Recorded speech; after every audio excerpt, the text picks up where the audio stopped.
It's time for RealAg Radio on Rural Radio Channel 147 on Sirius XM.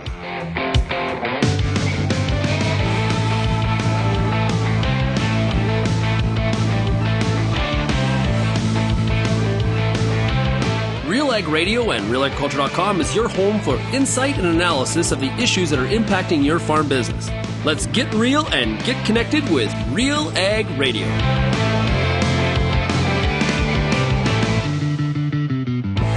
Welcome to RealAg Radio here on Rural Radio 147, Sirius XM. Shaun Haney, your host here on this Monday edition of the show. Hey, thanks so much, everybody, for making RealAg Radio and Rural Radio 147 a big part of your workday as you're getting through the field and the combine or the truck, whatever your role is in harvest. It is great to have you with us, as well as everybody listening out there on the RealAg Radio podcast. So we got a lot of ground here to cover today. Looking forward to all of it. I got Peter W.P. Johnson with me, and I got him here for like 3 segments. We are going to cover a lot of ground together. We got some specific agronomic discussions for different parts of the country as harvest progresses. We're also going to get some of his highlights from Canada's Outdoor Farm Show. We got a little bit of talk about farm safety, and then we're going to get into what does the future of research and extension, what does it need to look like, and where should the money be going? What should some of the priorities be, along with a bit of a discussion as well today I got on my list to talk about weed control here in the fall. So we'll hopefully we get to it all. Maybe I should have booked them for today and tomorrow to get to all of that, but we'll see how she goes. We've also got a product spotlight today with Dave Gallant. He is with the Canadian Canola Growers Association. He is their director of operations. We're going to talk about the cash advance program and how this is something you got to be thinking about. This gives you a bit of flexibility in terms of paying your bills and marketing your crop and kind of getting from A to B. So having another finance option out there is not a bad thing, and this one's a good one. So it's been around for almost 40 years now. So we're going to reintroduce you to that here today on the program as well. You can get back to us, provide your feedback by sending me an email, shaney@realagriculture.com.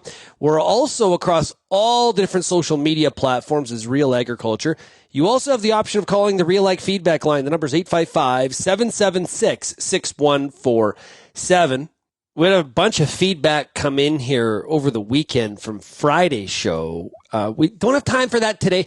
I'll try to schedule some time for some of your feedback and getting to it and reading it and listening to it on Wednesday's show. So that'll be kind of the plan. I'm penciling that in for right now. So you still got time to give me more and keep it coming on any of the topics that we discuss here on the show. Make sure tonight you're tuning in for The Agronomist, 8 o'clock Eastern, 6 o'clock Mountain. Lindsay Smith is your host. And, of course, you can get CCA and CU credits for watching the program. You can watch it on YouTube or at realagriculture.com/live. Let's take a break. We'll be back with more of RealAg Radio right after this.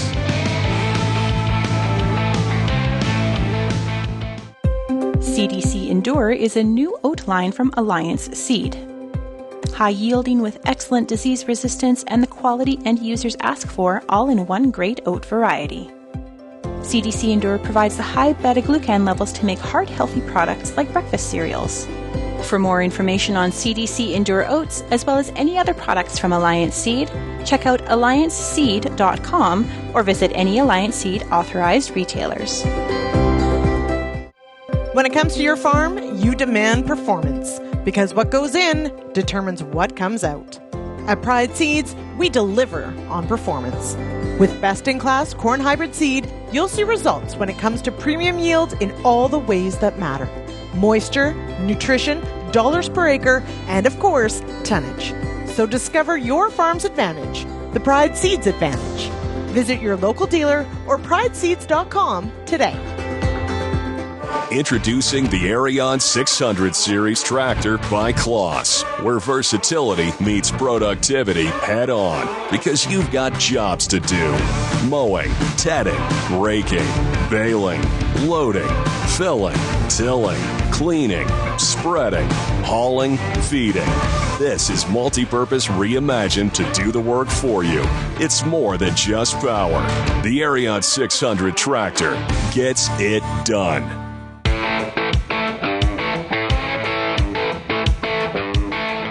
now time for a product spotlight with the Canadian Canola Growers Association. We're joined right now by Dave Gallant.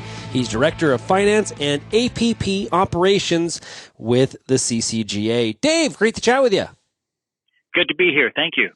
We're going to talk about the Cash Advance program. Now, Dave, for anyone who is unfamiliar with the Cash Advance from CCGA, give us a bit of a brief overview on the program and how it really works to help farmers. So the program was designed specifically for farmers. It gives them access to cash flow for their inventory before they have to sell that inventory. So at CCGA, there's no fee, and farmers have access to $350,000 interest-free and another $650,000 at prime minus 0.75% on over 55 different products. So it really assists farmers with their working capital needs, especially now in the fall. Yeah, and speaking of fall, this is the time where we've got some crop in the bin, and we start to really get our marketing plan into action. So how does the Cash Advance program, how does it connect or sort of run in parallel in terms of your strategy when you're thinking about your marketing?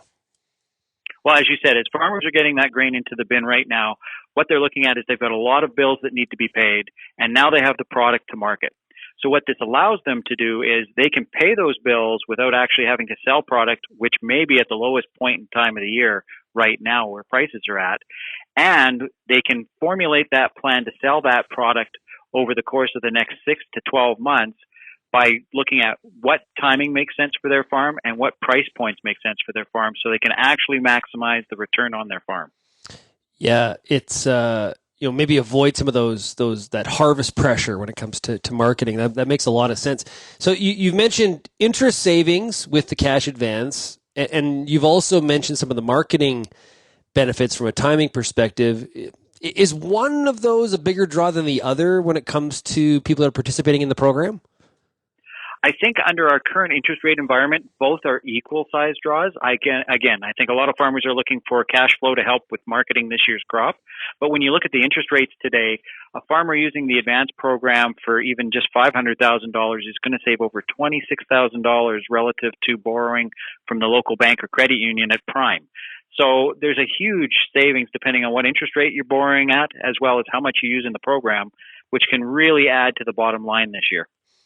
Farmers have a number of options, and thankfully so, when they're considering financing. What's different about a Cash Advance from some of those other financing programs that are out there? So you've got $350,000 interest-free. That's number one. The remaining amount at prime minus 0.75%, so that's your second advantage. But there are several other advantages, including the only collateral under the program is the grain or the livestock that the farmer uses for the Cash Advance. So there's no other requirement for collateral, which makes it a great program for farmers to extend their borrowing opportunity, as well as gives those who don't have land or equipment, maybe getting into farming for the first time, they can still use the program as long as they own their inventory. And lastly, farmers only have to pay a cash advance as they sell the product, so there's no monthly or quarterly payments required, which means they only pay when they have cash flow from a sale. Okay, fill us in on some of the timelines here. Now, the window opened up in April. Are farmers That's still? correct. Yeah, so are farmers still able to apply right now? Yes. How do they do it? What do they got to do? Yep, farmers can apply right now. If they are not an existing customer, they simply call us at 1-866-745-2256, and our dedicated contact center staff will walk them through the process, answer their questions, and even complete the application for them. If they're already a customer, they simply go onto our secure website and they can complete the application any time of the day they want. Nice. You make it sound pretty easy, Dave. Great stuff. Give that number again, that phone number. That number is 1-866-745-2256. Fantastic stuff. Hey, Dave, thanks so much for joining us here today for this Product Spotlight. Thanks very much for having me. Yeah, please, everybody, check out that Cash Advance program from the Canadian Canola Growers Association, and encourage you to do that. It gives you lots of flexibility indeed. So let's get to the agronomy. When we come back on RealAg Radio, we're going to talk to Peter Weepy Johnson right after this.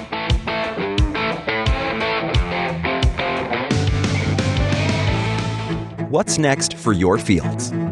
At Pioneer, delivering industry-leading genetics drives everything we do. From the scientists in the lab to our local teams with boots on the ground, we are determined to get there first. Developing top-performing products, proven in more growing conditions than ever before. Pioneer. What's next happens here. Visit pioneer.com/Canada to learn more.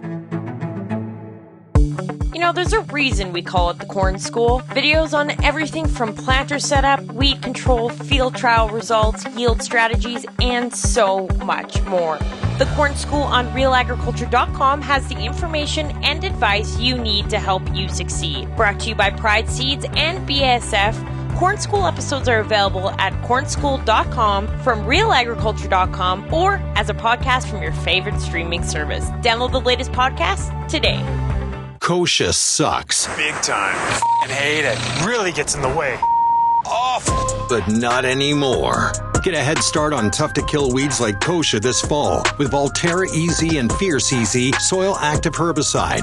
Apply after harvest before freeze-up for up to 8 weeks of extended control in pulses, soybeans, and wheat next spring. Volterra EZ, Fierce EZ for kochia. Visit newfarm.ca/kochia.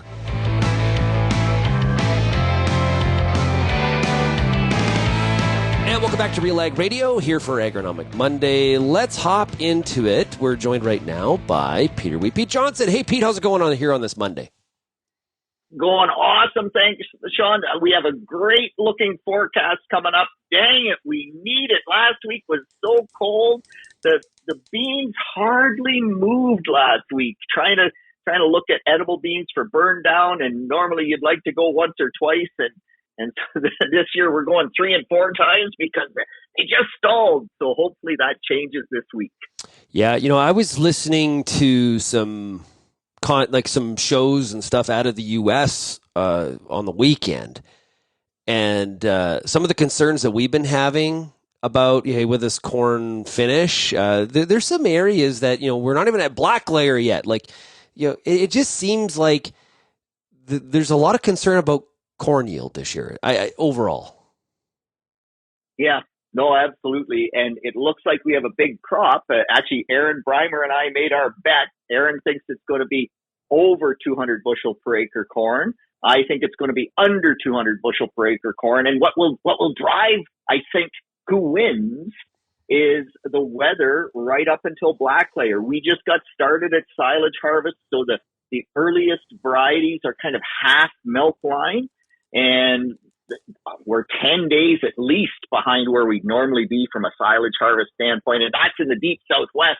Nothing's moving at all as you move further north. I talked to one grower that was out of silage and was green chopping, and he says the darn corn hasn't even started to dent yet. So that's a long way to go. That's concerning. That's where you're like, okay, because remember we were like a hinted dent on September 1st. Well, we're on the 18th, so exactly. Yeah. We are well past that.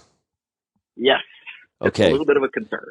Pete, imitator stabilizer products claim dual protection, but do they actually deliver? Defend your UAN from nitrogen loss with Tribune Nitrogen Stabilizer from Koch Agronomic Services, offering superior above and below ground protection. See how others stack up at defendyourn.ca. That website is defendyourn.ca. In that category of product, do not be faked out by imitators. That is defendyourn.ca. Pete, last week, Canada's Outdoor Farm Show. I wasn't able to make it, but Bern Tobin from Real Agriculture was definitely on location. All of our coverage of Canada's Outdoor Farm Show is brought to you by Pride Seeds. You can find all the content on our YouTube channel as well at realagriculture.com, and that's still going up. We got some stuff up already. It's going to be going up here over the course of this week and next, so please check that out. Pete, what did you deem as some of the highlights as you walked around the grounds?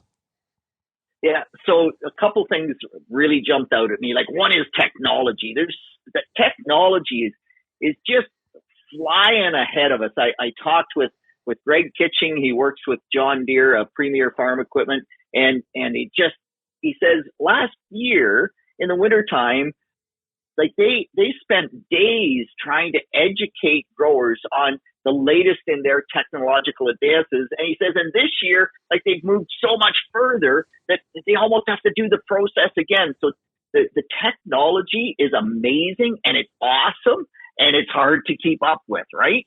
And the other thing, Shaun, that I really loved was the tillage demonstration. Ian McDonald and the farm, they've always had a tillage demonstration, but they did it a little bit different this year. They actually went out with, I think it was 8 different pieces of equipment, but they buried corn. So they did, I think, 6-inch wide trench by 4-inch deep trench.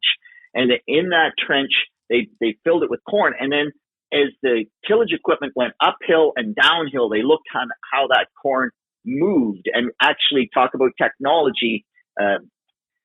They're going to fly that with a drone, and they're going to look at how much of that corn moved. They're going to get good idea of how the soil moves up and down slope with this tillage equipment. It was heavy red clover residue. They're looking at how that impacted on the residue.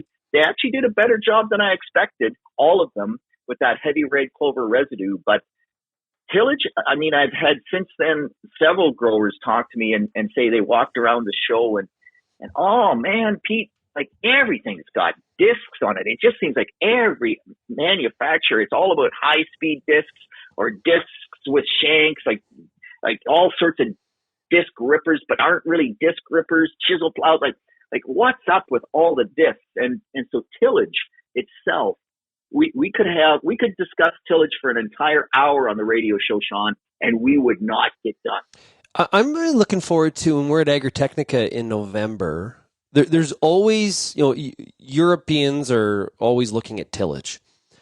And these are two words that typically I would kind of laugh and make fun of, but precision tillage, but it exists. And I'm really interested to see where the European manufacturers are going with some of their tillage machinery and what's new and bring some of that content back to the North American audience here in Canada, the U.S. I think we're going to see some really cool stuff. I don't know what I'm looking forward to, but I just know that tillage is always a real focus with Europeans. Yeah, absolutely. And love what that we bring European stuff over here all the time. And I love what they do with it. But there's also some downside risks with some of the stuff that we bring across. High speed discs, you do it too wet in the spring, you can get yourself a really nice compacted zone at the depth of those discs. Yeah. And then the poor plants, roots can't go through it. So tillage really is a very highly personal ideal, if you will. Everybody has a different idea, but lots of fun. And, how it impacts on erosion, wind, water, and the tillage erosion itself, plus residue management. Man, we had such troubles with residue management this spring. Shaun, corn is 12 feet tall, at least in many fields. Yeah. You look at the amount of residue we're going to have to deal with this fall and next spring. How different units deal with that residue is a real part of making tillage work. So really good point here. Okay. So when we think about machinery, we choose a combine. Okay. And that combine works on our farm regardless, in most cases, regardless of what the growing season was like. On the other end is like tillage equipment, right? And I think this may be one of the frustrations for people is that you have what kind of tillage you would engage in if you are going to do tillage. The implement you want to use is really dependent on the crop. For sure, the moisture conditions, the amount of trash you're trying to deal with, and the soil type, and depending on where those variables all are and how they shake out, the piece of tillage that you used last year that worked really, really well might actually be a disservice in the following crop season. And so it's really this sort of a la carte sort of way of looking at the implement that you would need. That adds to the cost. Like there's cost to tillage, but that even adds a bigger cost if you kind of break it down and look at it, trying to have that optimum implement to use in any given year. Am I right on that, or do I have that totally mixed up? Oh no, I think you're Shaun, I think you're 1,000% okay. right. Like you could be a tillage expert. And it's funny that you mentioned that because, man, you say the combine you use on everything, but the combine often dictates what type of tillage you're going to have to do or how much tillage you're going to have to do, plus the crop. If I have a soybean crop or even go to an edible bean crop, man, if I have an edible bean crop and I can do a good job of residue spread, I don't need any tillage at all because there's so little residue, and it's such a low carbon to nitrogen ratio that by next spring, man, it's almost like bare dirt without doing any tillage at all. Having said that, it just drives me nuts that growers seem to feel the need to do a bunch of tillage on that soil, just like they do on the corn residue. But if just so different, if I have a cornfield with 300 bushel corn, now I know that's a high number, but I think if we finish, there will be some 300 bushel corn out there. The tillage you need on those two fields is absolutely different. And if your combine is not right, I kind of hang my head as I admit to this, Shaun, but I walked my own wheat stubble where I'm growing my oat cover crop, and I do not have a chaff spreader on my combine. Whoa. And I know I should. What? I know. Yes. I've worked hard to get my straw chopper to spread it the full 22 feet that my header is. And that in itself is a brute. But we windrow the straw because works well for me to get rid of that straw. But the chaff is all there. And I should have a chaff spreader, and I don't. And as I walked that yesterday in between the windrows, I could have gone out there and strip tilled it. It would have worked beautifully. Where that stupid chaff is, it was just mud underneath. And so I hang my head, Shaun. I am ashamed of Wheat Pete's combine setup. And hopefully by next year at this time, I won't have to have that chat with you. I've been looking for a chaff spreader, just haven't found. I remember, now I'm trying to think the period of years, and the audience is going to be like, yeah, it's they're going to throw it out right away because they lived it. But I remember in Western Canada, there was a period where we had a number of really, really, really wet years. And remember, like vertical tillage. Like you go to crop production show and it was like vertical tillage galore. Everybody had to have it. You don't even hear about it anymore because it's, my assumption is because it's so bloody dry, or good parts of the West, the least of your concerns is vertical tillage. So these things do, and this is to my point of the flexibility, and every year is a little bit different. It's just these things come and go, right? And so you might have bought that vertical tillage unit, and it could be in the trees, and you can't even see it because the grass is so big around it at this point. But next time it's wet, you need that piece of vertical tillage, and you're right in that you sort of need almost one of everything to meet the needs of this particular season and that crop. That's expensive. Exactly. It's easy to say. It's very hard to own one of everything. That is the truth. Hey, before we take a break, I want to tell you about Alliance Seed and CDC Endure Oats. Top yields, excellent disease resistance, and the quality end users ask for. All in one great oat variety. CDC Endure is available through Alliance Seed authorized retailers. And remember, when you're growing oats like Endure Oats, Pete's give you a big 2 thumbs up because he loves his Cheerios. Loves them. So you're helping Pete out. Okay. Absolutely. Yeah. Okay. Let's take a break. We'll be back with more here with Peter Wheat Johnson on Agronomic Monday right after this.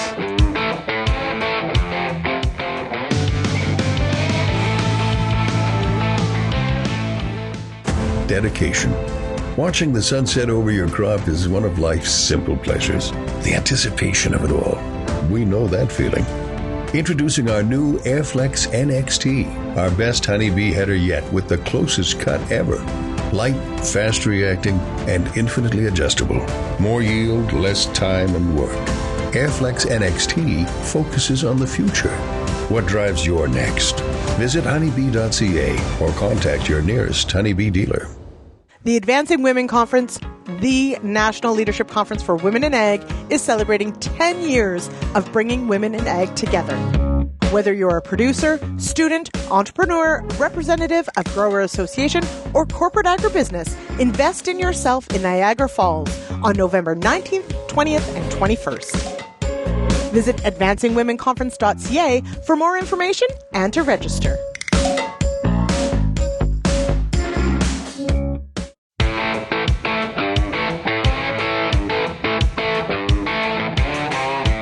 We're talking to Peter Pete Johnson here on Agronomic Monday. Pete, every week it seems we talk about fall weed control.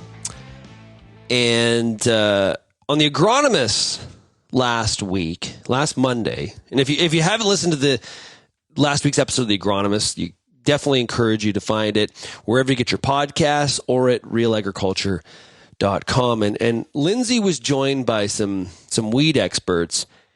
And a really important point came up when we are tackling weeds in the fall. And that is, and this is the same in the spring, so you're in crop, but just a great reminder, do not, and I mean do not shave rates. Stay away from it. Thoughts, Pete?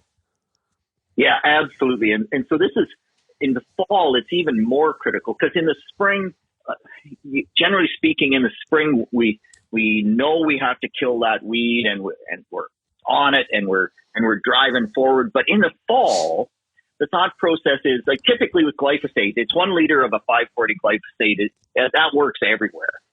Man, it doesn't work in the fall. And part of the reason it doesn't work in the fall is that we're typically targeting hard to control perennial weeds that have a massive root system.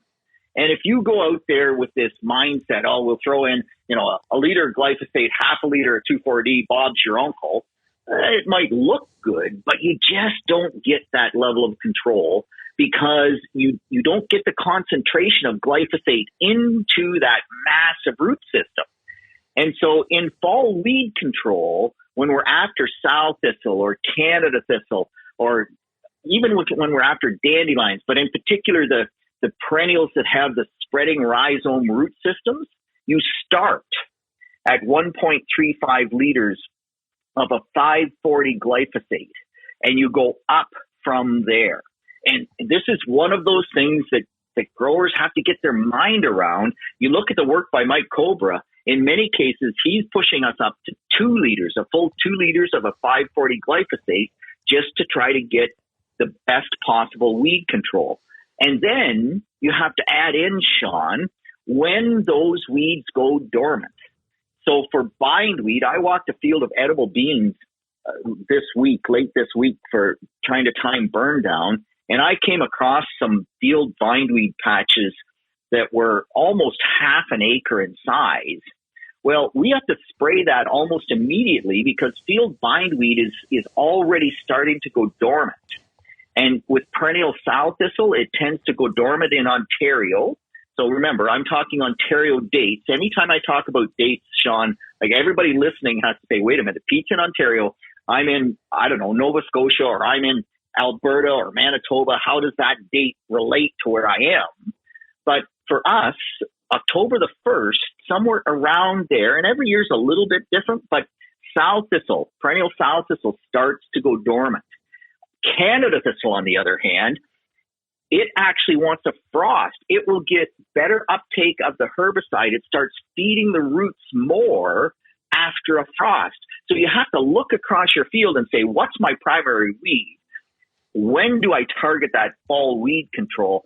If in fact I can do it. I mean, gosh, if it's in corn, all of this is kind of moot.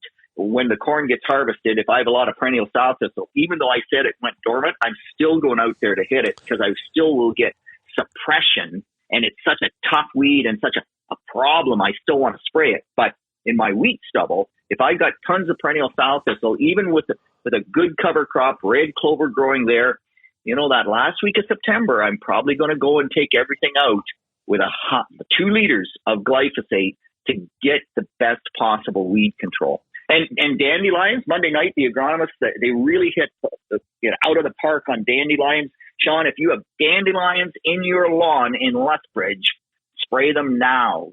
You get much, much better control of dandelions in the fall than you ever can in the spring. I'm on it, man. Hey, this feels like a good time to talk about Valterra EZ and Fierce EZ from New Farm. Get ahead of hard-to-kill weeds. Spray this fall for up to 8 weeks of extended weed control next spring. Find out more by going to newfarm.ca and check out all the great products that New Farm has to offer. That's really good timing on our part right there, Pete. Hey, I got a question for you. So if you look across Western Canada, harvest is ahead of 5 and 10-year average, okay? Does that mean when we think about fall weed control, harvest dates have been moved up based on the growing conditions in the year that we've had? Does the fall weed control also get moved up, or do we stick with the traditional dates and times that we would do that on a 5-year average kind of year? So I think, Shaun, that when harvest is moved forward, what that really does is give you such a much better window to get out there and do fall weed control when you should. Instead of, fighting, trying to get it on before perennial sow thistle goes dormant, you've got a nice window there, and you have to look at the weed. As long as the weed is there and has lots of above ground green tissue, I think you can spray it what's today, this 18th of September, and do a super job. I think you could have sprayed it on the 1st of September and done a super job, because we're into shorter days, we're into cooler temperatures, and so most of those weeds are starting to pour that photosynthate, that carbohydrate into that root system, and they'll take the product down into the root system, and you'll get better control. So I think when you get the chance, most of the time, and I could take this too far, but most of the time you get past, let's say, the 20th of August or something like that, 25th of August, it's hard to be too early with fall weed control. And on most weeds, just take them out. There's some exceptions. Fleabane would be one, because you could go spray the 1st of September and a whole bunch more will come up by the 1st of October. So we have to be a little bit careful there. But for the perennial weeds, I think you move it ahead. Yeah, and as I drive through the countryside, and I see that stubble standing there, there's a lot of fields where there's growth, right? And so that's why I asked that question. One, they're taking up moisture, but two, are we letting them get too large? We talk about that in the spring, where people can be guilty because you're thinking from a cost saving standpoint. I won't tackle those weeds early in crop. I want to get that as much of the flush as I possibly can, and a lot of the data shows that that's a poor decision from a yield standpoint, agronomically. Is that the same thing in the fall from this perspective? Again, Shaun, so it depends. Do I have foxtail coming in my wheat stubble? Because foxtail will set seed really quickly in the fall. And so there, you're right. Get out there and kill it, because it's going to head out. And you got to kill it before it sets seed. Then as I drive around Ontario, and if the Ontario growers are listening, for goodness sakes, pay attention. The number of wheat stubble fields with foxtail that is set seed, and now all you've done is increase the pressure next year. No wonder we have trouble killing these things. We let them go to seed as if it doesn't matter, and it does. But the other side of that coin, if I'm dealing with those perennials, now I have to make sure that I have those rosettes coming on the perennial sow thistle, right, that I have the rosettes coming on the Canada thistle, that the dandelion rosette is there and can take it in. So it's a little different with perennials than it is with annuals. And if I've done pre-harvest glyphosate on, say, my wheat, I may still have to do fall weed control to tackle something like dandelions. 100%. Yep. Yeah, it all depends on when the dandelion starts and how much glyphosate you got down to that dandelion through the wheat canopy. And there's many different factors that play there. What's your thoughts? Do you think pre-harvest glyphosate, this is one of the ones, farmers have told me that some have stopped because they think the practice will go away. And yes, there are areas in Western Canada where people apply glyphosate to, say, standing wheat, as a desiccant. So do you think that practice will be allowed forever? What's your thoughts on that? So, Shaun, I think we as farmers will make that decision without realizing we're making that decision.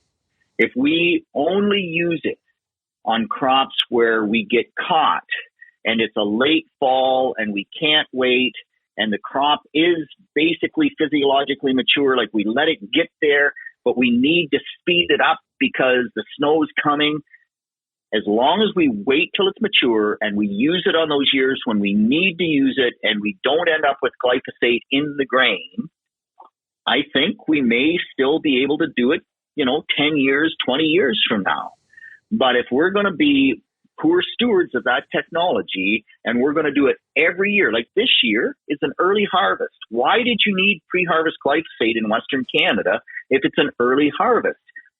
Wait for the crop. It's dry. It's not like it's going to go off quality. It's not like you got to speed it up. So don't use the technology when it has much less benefit. And I know that you can combine faster when you pre-harvest it because the straw is drier, but dang it, this wasn't the year. I'm not in Western Canada, so I got to be careful, Shaun, but from what I hear, this would be a year to say, I don't need that technology. Let's not use it. Next year, all of a sudden we get a poor year in Western Canada and it's the 15th of September and I don't have my wheat out of the field and it's physiologically mature, but I need to gain every day I can because I've got 10,000 acres of wheat to harvest. That's a different story. Yeah. So I think I was going to say, Pete, there's we some, make the decision. Well, yeah, you make the decision, but there's some areas that, there's probably some listeners say in northern Saskatchewan, like, listen, if this practice was, you couldn't do it. Let's just say it was off label. You couldn't do it anymore. I can't grow wheat.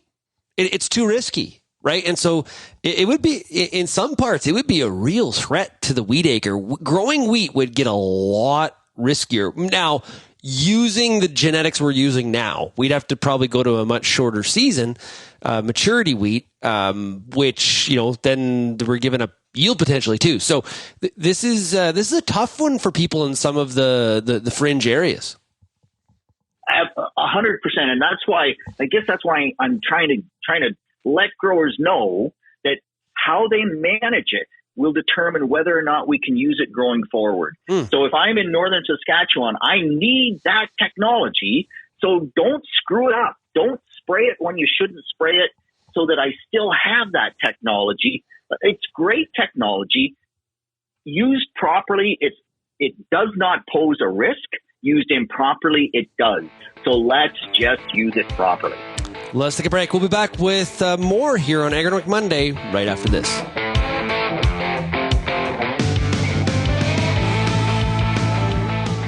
At Brett Young, we focus on what's real. It's how we became Canada's largest independent seed company. That's why we're asking a real farmer, what do you think of BY6217TF, Brett Young's TrueFlex Canola Hybrid? What's that?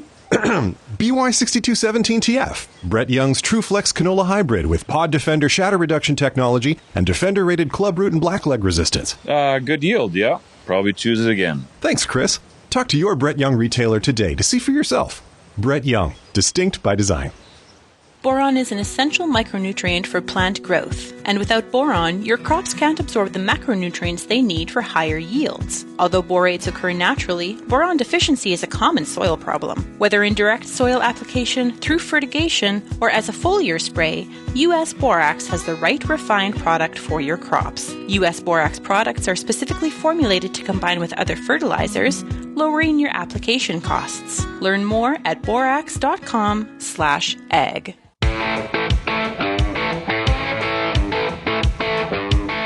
Pete, one of the things that we see at Harvest, oh, by the way, we're talking to Peter Wheat Pete Johnson, and if you don't listen to Wheat Pete's Word, the podcast that Pete does every week, a new episode drops every Wednesday, encourage you to check out that wherever you get your podcast. Pete, I know there's a practice that you have seen locally in your area. Now, I've never seen this in my parts, but I scratched my head when you told me during the commercial break, people unloading the combine into a grain cart while the grain cart's on the road.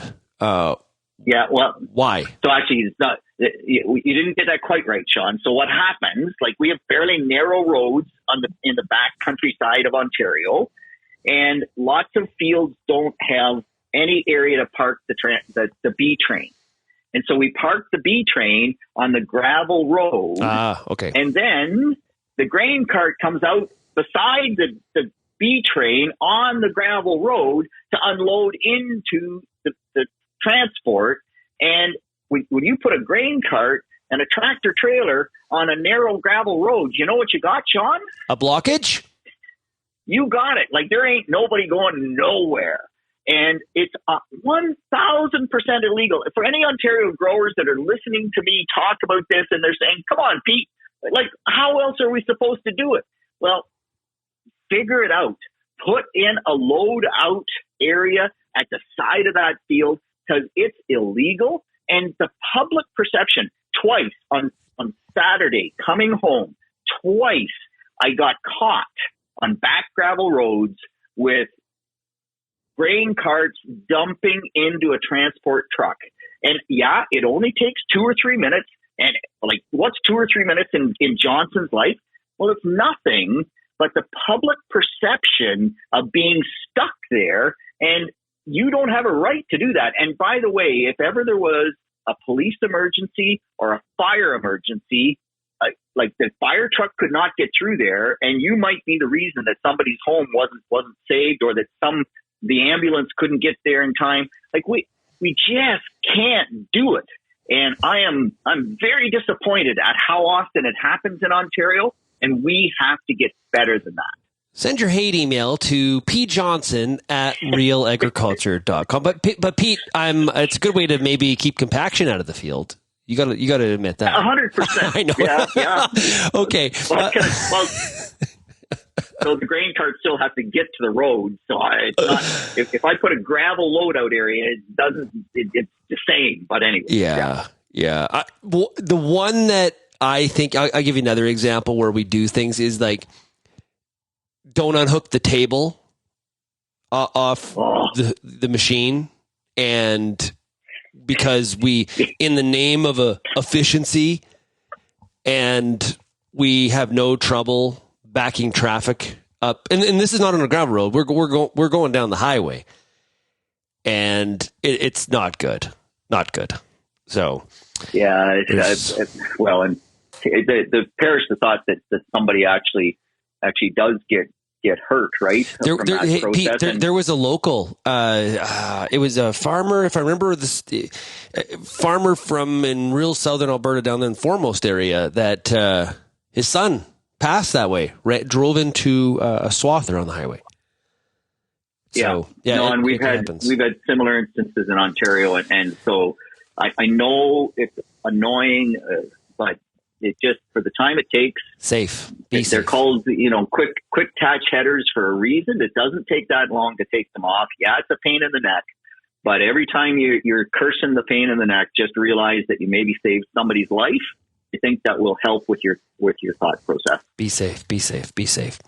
I know that you wanted to hit on today government funding of extension and just overall the funding of public research.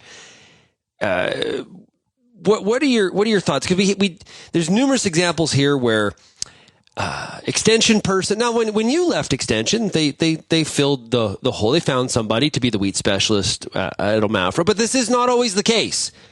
We do see people retire or go to a different position, and that position no longer exists, which I think is very concerning to farmers. Yeah, absolutely. And Shaun, I guess from a government funding standpoint, we're back into off-cap here in Ontario. The Ontario, I can't even think what off-cap stands for. Isn't that awful now? But the climate action funding, right? Yeah, from the federal government. So it's right. And so we're sending checks to growers to try to help with climate change. And the growers, they love this program. They can buy a new no-till drill, or they can buy new tires to reduce the compaction. And there's some things that it makes some sense. But then when you think about, wait a minute, we took that money for that funding program, and so now we no longer do whatever research it is. You know, we no longer work on winter wheat in Alberta, or we no longer have an oat breeder for Eastern Canada, and so far we still have an oat breeder for Eastern Canada, but I know that program has been under the gun before. And so you kind of go, like we take out the funding dollars in Alberta, Shaun, like you have almost zero extension. And I read West Virginia University cut like 20% of their staff or something like that just recently. And you really got to back your brain up and say, man, so I get a check once for that new no-till drill. And that's a nice check to get. But that new no-till drill or that nitrogen stabilizer that I got the check for, that's one check once. If we'd have taken those same dollars and invested them instead of, losing a weed control researcher or losing a wheat breeder or losing an extension agronomist that will actually go out and do trials on farms and, all of those people together, they could have given me another 5 bushels per acre. And that 5 bushels per acre would be a check in my mailbox, not just this year, but next year and the year after and the year after that. So which is better, to get that one-time check or to spend those dollars on the research that moves the bar forward so that we all benefit every year? And I'm so I get you can tell my bent. Spend it on research, man. And I mean, we have to target our research. I get that. You got to have priorities, but it frustrates me at how much we struggle to replace positions that disappear. University of Guelph, one of the premier agricultural universities, they're so underfunded that they're coming back to some of the performance trials and saying, we need more dollars because you're not paying for the administration part of this. So, okay, fair enough, but we don't have those more dollars. And maybe we should be reallocating some of those program dollars to keep some of this research going. It makes sense to me to put our money where we can get benefits that will snowball as opposed to one-time checks in the mailbox. Well, I think one of the challenges is that it's just not as, in some of these areas, it's just not as sexy, right? It's not headline grabbing. It's boring research work from a PR perspective. And so what you just said. Go ahead. No, go ahead. No, I was just going to say, what you just said is my whole career has been boring because that's what I've done my whole career, right? But Pete, impactful. That's the part that is, and so what we're doing is it's not trendy, right? And so we're chasing what is trendy and sounds really good. And so you mentioned the key piece of this earlier, which is priorities. Okay. So it's not just about what's the size of the pot in terms of research funding. Okay. That's a component, but it's also how and where you spend those dollars that are also a critical component. And that's, I think, also, and we can easily here throw in, I think a lot of farmers have some criticism of how the priority right now is not on productivity and efficiency and increasing farm profitability. It's on things like sustainability and climate change and those things are important, but we have swung the pendulum. And maybe we were too focused on efficiency and productivity. That's a fair debate to engage in. It could be. There's things that didn't get funded because we were solely focused on that. But now we've swung back the other way and we've missed a whole bunch of stuff in the middle that probably deserves a look at and probably has some importance and has some value. And it probably adds to your 5 bushel increase like you're talking about. You got to be in, if you're putting in a request for funding and it doesn't have to do with fighting climate change. Like I see all these press releases, and companies do this too. Companies will send out a press release to us and say, hey, we got this new product, new service, and look what we're doing. and how they work in words and nouns that have nothing to do with what this product does, just to grab your attention and make it sound really good to end users, because, this is a viable climate solution that has nothing to do with climate solutions. The private industry does this too. So it's really a frustration, I think, for a lot of farmers in this whole area. Yeah, 1,000% correct, Shaun. And by the way, in my career, we always looked at the environmental impact. We always looked at was that a sustainable production method, and what did it bring to the table? So you're right. We maybe didn't put enough emphasis on the greenhouse gas portion, and we've learned a ton along the way that we didn't know before. And so sometimes we didn't know that we weren't putting enough emphasis there, and we would now. But still, the buzzwords, you got to put buzzwords in. And when I hear the number of great programs that have been turned down for funding, research programs that have been underway that now are just going to have to wind down or be curtailed, or they're trying to survive for one more year to see if they can find funding to continue moving that bar forward. And I don't know, they put all the buzzwords in and still didn't manage to get that funding. Meanwhile, my fertilizer tariff dollars have gone into a one-time payment for some grower somewhere in Eastern Canada. And I'm going like, no, I don't want that payment to that grower. I want those dollars to support research. I didn't want to pay them in the first place, but I paid them. At least do something that can benefit everybody. Well, hey, I heard about an example from a researcher in North Dakota on Friday, which was, trying to get funding to research how to overcome the risk of root rot and phenomyces with lentils. Can't get funded, or it wasn't funded in this round. I don't know the specifics, but there's another example, right? Like there's and a phenomyces wipes out lentils. Like, how can you not fund something like that? And again, we don't know the specifics, but you just shake your head and say, "What do you mean it didn't get funded?" Like, if we get a phenomyces, we won't grow lentils, for crying out loud. How could I anyway? And the problem is, this is why you need the private and public, okay? Because let's be honest, corn problems are gonna get researched. They're corn, like the last crop you should worry about getting researched to figure out problems is corn. Okay, like seriously, it's like those lentils in parts of North Dakota, Montana, and Saskatchewan. That's where you should be concerned. Is enough dollars getting into trying to figure out how we're going to overcome a phenomyces? What is the cause? What's the creator? How do we overcome it? That's a really good example. Don't worry about corn. Like, seriously. Wheat. Yeah, I think there's probably some areas there too where you could probably come with some examples where, we're not tackling this enough. So, hey, Pete, we could go on forever here. This has been a lot of fun today. Man, this is so great.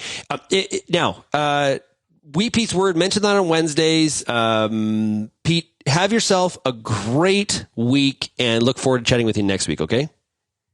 Yeah, you as well, Shaun. Thanks for 3 segments this week, Shaun. That's a record, man. I appreciate it. Have yourself a great one. So awesome. So awesome. If you have any feedback on today's show, send me an email, shaney@realagriculture.com, or of course you can call that Real Ag feedback line, 855-776-6147. Thanks everybody for getting real and getting connected with Real Ag Radio. And we'll of course chat again tomorrow. Cheers, everybody.